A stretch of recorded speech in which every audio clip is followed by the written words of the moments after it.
Ahoj YouTube, ja se menuję Mariusz, kanał se menuje w dreadach przez świat i to chyba są jedyne dwa złożone zdania po czesku, jakie dzisiaj ode mnie usłyszycie.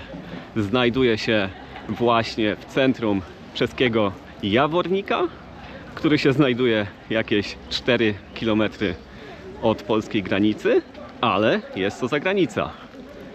I właśnie w tym Jaworniku już za niecałe 1,5 godziny wystartuje rychlewski półmaraton, w którym będę brał udział.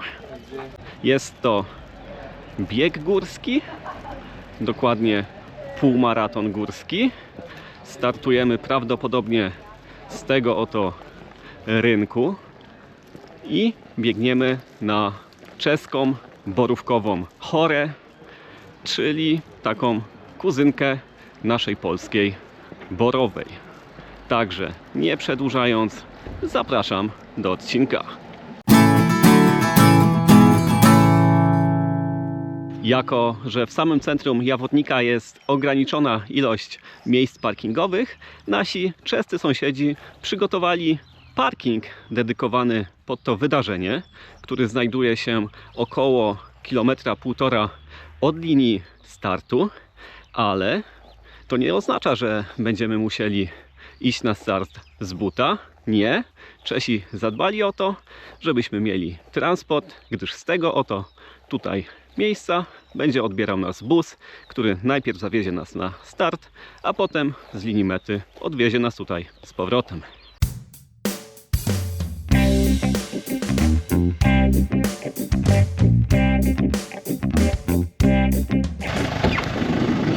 Dobry dzień na maraton.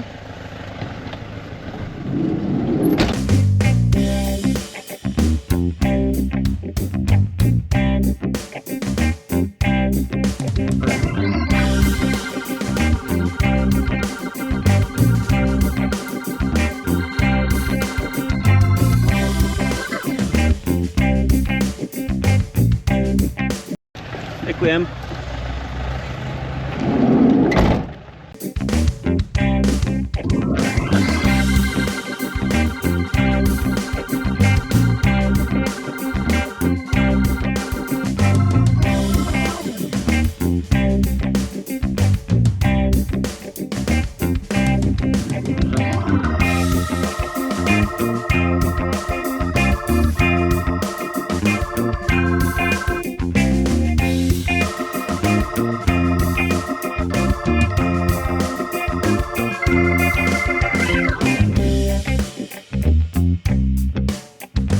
I wystartował rychlewski półmaraton Jawornik Anno Domini 2024.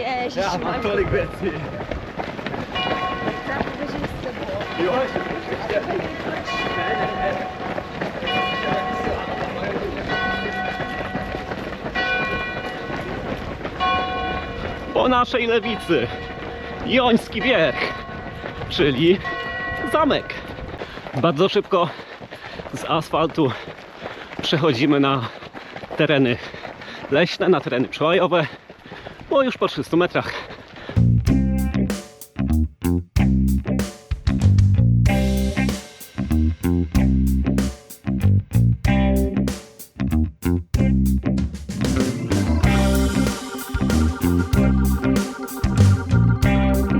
Początek biegu to taki troszkę mocniejszy podbieg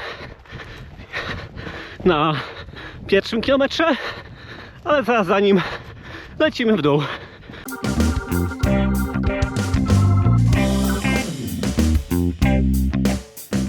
Dzisiejszy bieg jest biegiem górskim typu anglosaskiego, czyli suma podbiegów jest mniej więcej taka sama jak suma zbiegów.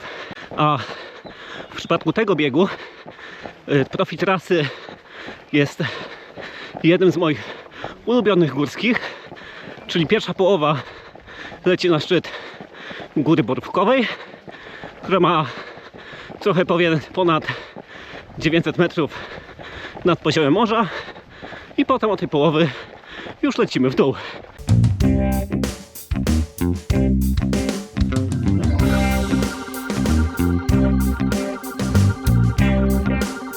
Jeśli chodzi o sumę podbiegów, czy też podejść na dzisiejszym biegu, to zależnie od tego, czy kierować się GPX-em od organizatora, czy kierować się Garminem, który zazwyczaj pokazuje więcej, mieści się w przedziale między 700 a 800 metrów. Strona organizatora pokazuje bodajże 730, Garmin 790, także myślę, można to uśrednić do 750 metrów.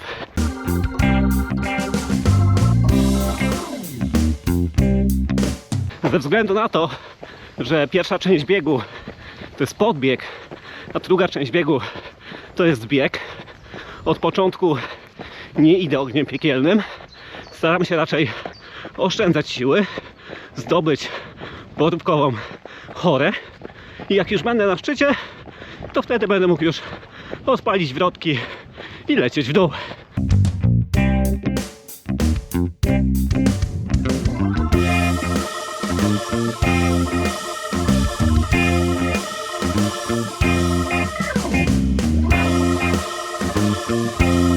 Kilometr 5, zbieg i po prawej mijamy zorganizowaną grupę kibiców, nie ludzi, a krów, bo przecież zwierzątka również mogą kibicować.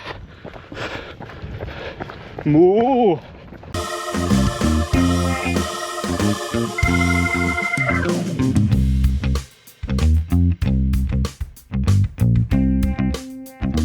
Kilometr 6 i zarówno w nogach, jak i na GPX-ie czuję i widzę, że rozpoczynamy atak szczytowy na Borówkową Górę.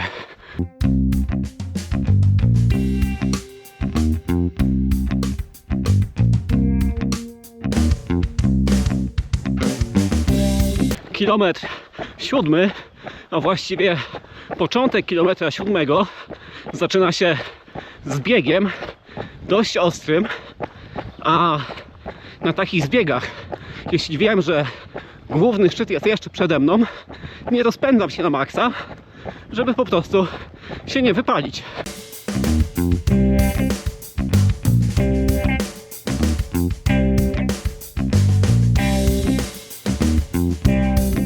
No i tak jak mówiłem, chwilę po zbiegu zaczyna się już bardzo strome podejście, około 500 metrów przewyższenia na 5 kilometrach. Dlatego będzie to mocny marsz w górę. Raczej tutaj za dużo nie będę biegał.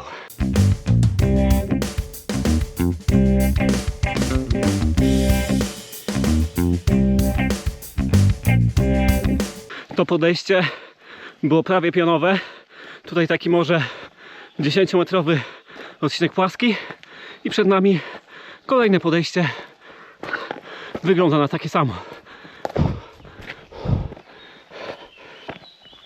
Jesteśmy właśnie w trakcie takiego elementu biegów górskich, który z języka angielskiego nazywa się hiking, czyli po prostu wędrówka, bo tutaj jest bardzo stromo i bardzo ciężko tutaj biec.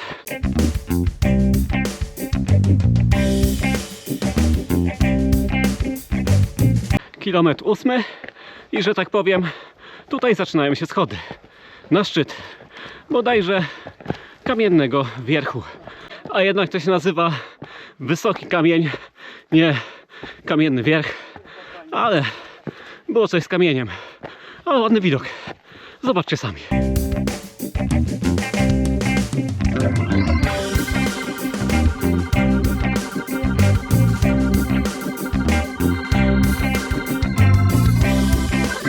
Trzeba było aż się wspinać.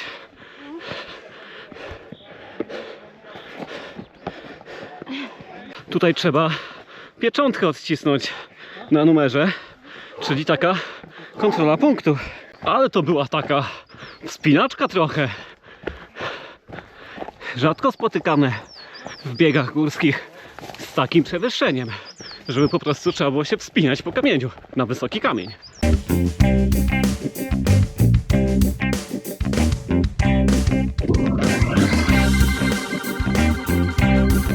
I tutaj z powrotem zbieg w dół obok tych schodów, po których się wspinaliśmy na wysoki kamień i lecimy dalej ku Borówkowej Chorze.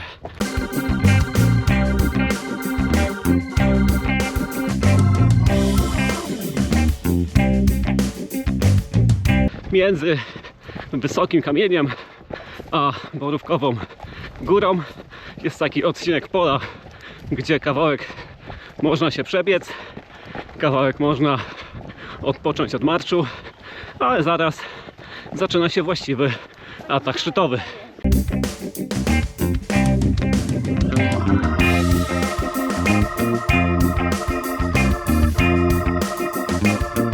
Ale tutaj jest ładny widok. Ptaszki ćwierkają. Widok na góry sąsiednie z lewej. Wysokie drzewa. Naprawdę bardzo pięknie. Ahoj! Ahoj. I rozpoczynamy podejście na ścianę płaczu, czyli 2 km, niecałe 2 km do Borówkowej Chory, a przewyższenia około 200 metrów. Czyli to będzie taka wspinaczka, bardziej marsz niż bieg.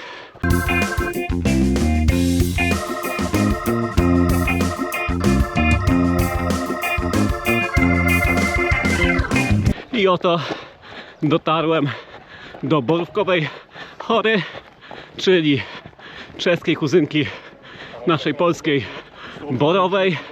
I z tego miejsca chciałem pozdrowić wszystkich Was oglądających, którzy startowali, to znaczy startują jutro. Oj, startują jutro w Jedlinie Zdroju.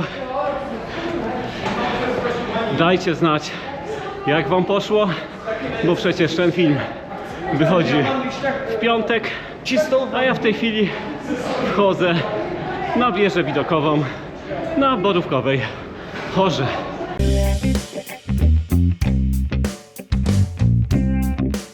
Te schody chyba są gorsze od tych wszystkich podbiegów i podejść, które były do tej pory. Naprawdę mogę chodzić po górach, mogę biegać po górach, ale schody za każdym razem mnie niszczą. Ale już prawie szczyt.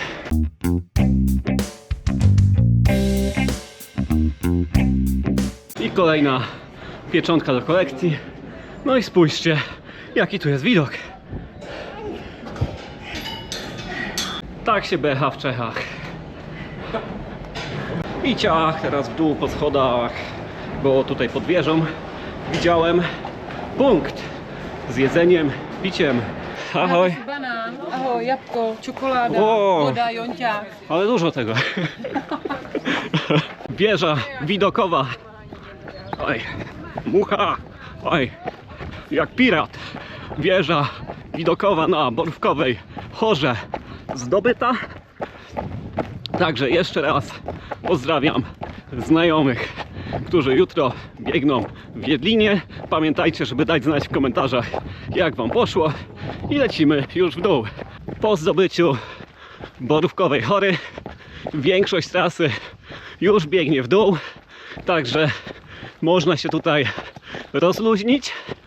Co prawda zostało około 100 metrów przewyższenia, ale na 10 km to wcale nie jest tak dużo.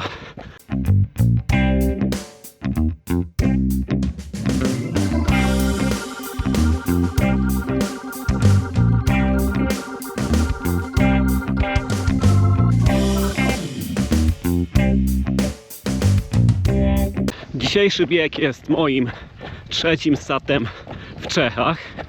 Pierwszym był maraton w Ostrawie.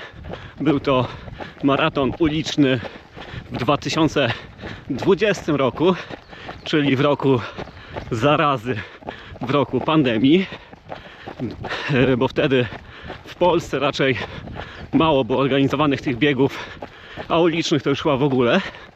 A drugim startem był również bieg górski. Był to bieg w Libercu. Bardzo miło oba te biegi wspominam, gdyż w Ostrawie na maratonie pierwszy raz się zbliżyłem do 3 godzin i 30 minut, a w Libercu po prostu była bardzo fajna trasa, bardzo dobrze oznaczona, bardzo widowiskowa. Ta dzisiejsza również jest w porządku, również dobrze mi się biega, dlatego z całego serca mogę polecić bieganie w Czechach, zwłaszcza że dla mnie, Dolnoślązaka, jest tutaj naprawdę blisko.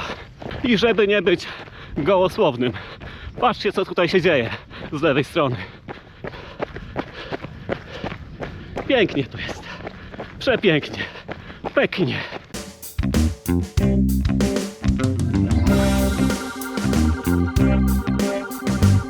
Niecałe 7 km do mety i tutaj jest taki dość stromy zbieg, ale mimo tego, że jest stromy, to pod nogami leży naprawdę bardzo dużo gałęzi i bardzo dużo, może nie konarów, ale takich troszkę grubszych drzew, także są atrakcje. Nie ma nudnego zapierdzielania w dół, trzeba patrzeć przez nogi, trzeba skakać. Tutaj idealnie przydaje się trening biegów przez płotki. Dziękuję, trenerze Tomku.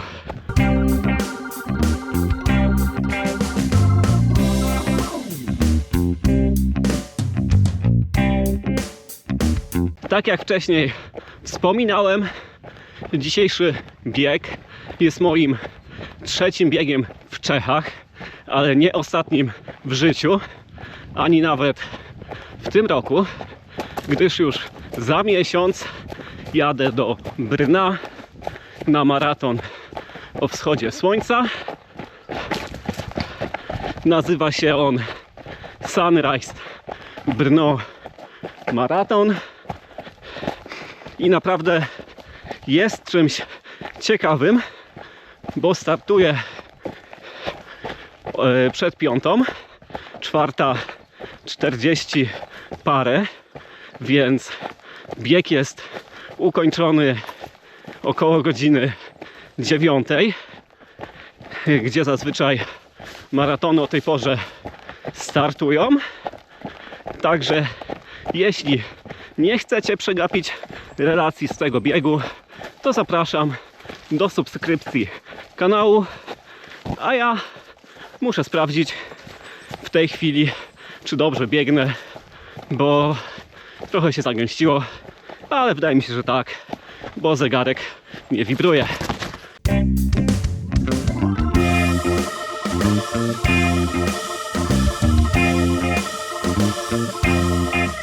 Czego wcześniej nie wspomniałem, poza półmaratonem, dzisiaj również o godzinie 9 wystartował maraton, czyli dystans 2 razy dłuższy, więc każdy miłośnik biegania górskiego znajdzie tu coś dla siebie. Czy lubi dystanse średnie, tak bym powiedział, czyli półmaraton, jak ja teraz biegnę, czy te dłuższe, jak maraton. A za mną paśnik dla zwierząt, nie dla biegaczy. Także biegacze, jeśli tu traficie, nie podjadajcie jedzonka zwierzętom. To jest dla nich. Dla was było na Borówkowej Chorze. Trzeba było sobie wziąć na zapas. Ale tutaj są krzoki. Nie spodziewałem się czegoś takiego, ale fajnie się przez to poprzedzierać. Tylko trzeba orientować na trasę, bo troszkę zboczyłem, a widzę, idzie tutaj naprzód.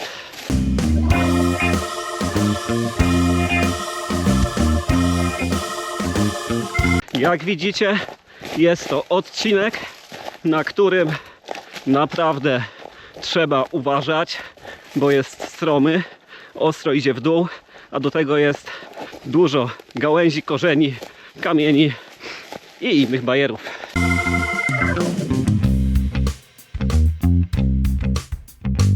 Ale tutaj naprawdę jest stromo i niebezpieczne, także bechacze, dajcie pozor. Jednak źle skręciłem, trasa idzie w drugą stronę, także nadrobię sobie parę metrów. Cóż, zdarza się. O, tutaj jest trasa i dali linkę, bo jest naprawdę bardzo stromo w dół i trzeba się czegoś złapać, to po pierwsze, a drugie to chyba jest takie zabezpieczenie, żeby po prostu tam nie spaść, bo jest stromo.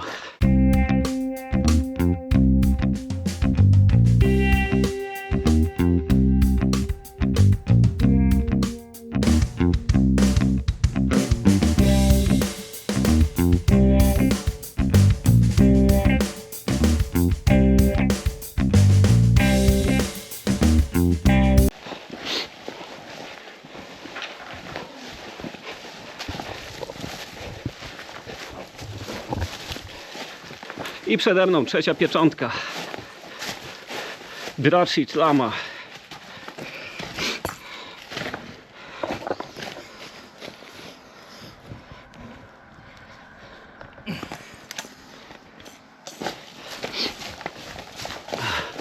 Dracit Lama, czyli abym to przetłumaczył jako smocza jama, bo zobaczcie, co tutaj się dzieje.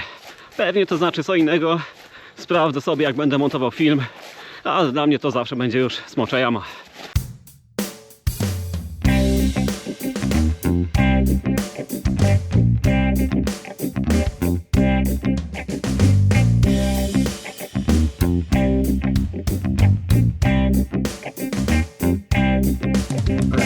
Jeśli ktoś myślał, że te ostatnie kilometry to już będzie prosta droga w dół, no to tutaj ma niespodziankę.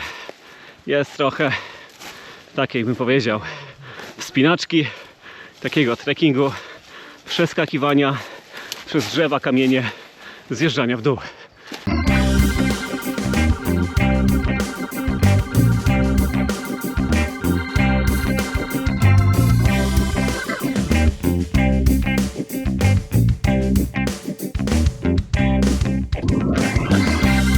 Oj, nie spodziewałem się, że te ostatnie 100 metrów przewyższenia to będzie takie srogie podejście, ale cóż zrobić? To jest właśnie piękno biegów górskich. W jednym momencie ciśniesz w dół, jak na tych wrotkach, o których wspominałem, a za kilkanaście minut ładujesz się w górę przez pionową ścianę. No cóż, zostało jakieś 30 metrów przewyższenia, około 3 km do mety, a teraz zdobywamy nad Bracci Lamo.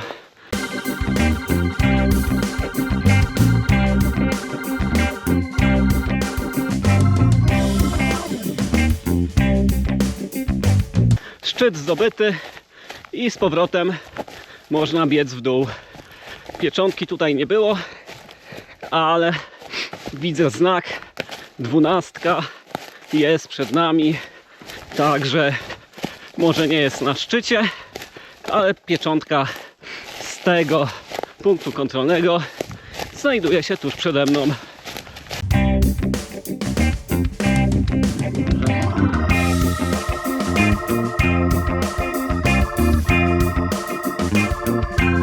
Pieczątka przebita i teraz biegniemy w dół, chyba już do mety, bo prawdopodobnie tam będzie ostatni punkt kontrolny. Jak nie, no to wam to przecież pokażę, bo co innego będę robił podczas tej relacji.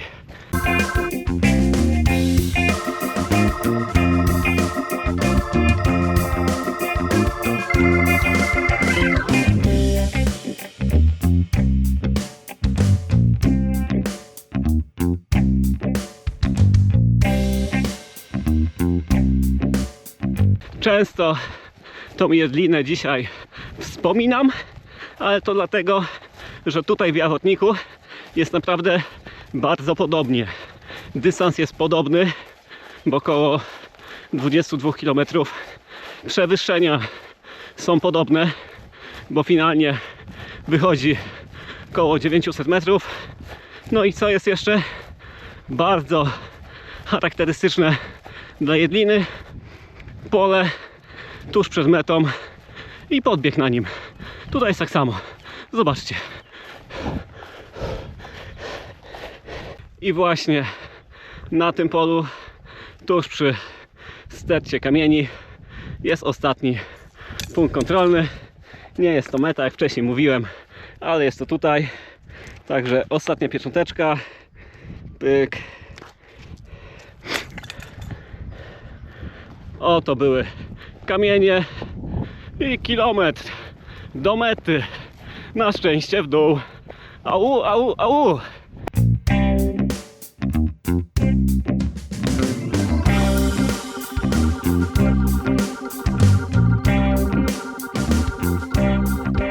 I teraz wbiegamy już na tą drogę, na której zaczął się dzisiejszy bieg.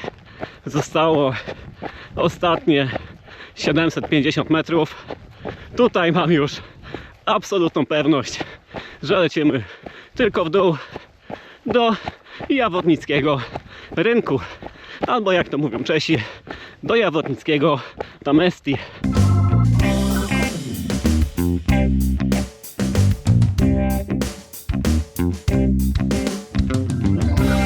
Nie, to się nie dzieje. Nie biegniemy do rynku.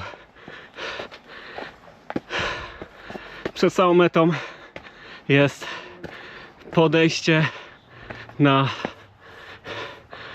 zamek Joński. Także to jest taka truskawka na torcie dzisiejszego biegu.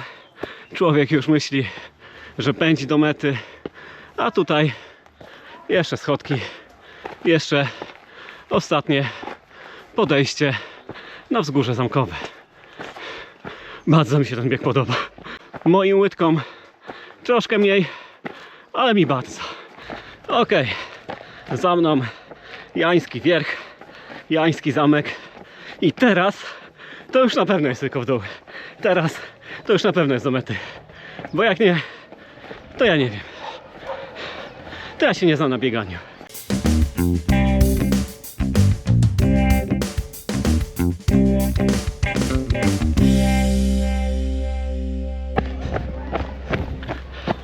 Widzę metę, mam pewność, że już nie ma podbiegów, także coś nie coś tam o bieganiu wiem, coś nie coś potrafię.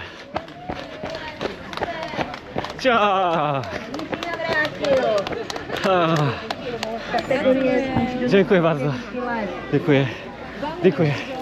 Podczas biegu miałem ambitny plan, żeby nagrać podsumowanie tam ze szczytu zamku, żeby był ładny widok na resztę biegu, na metę, na wszystkich biegaczy, ale jak o tym myślałem, to nie wiedziałem, że przed metą jeszcze trzeba będzie tam wbiec.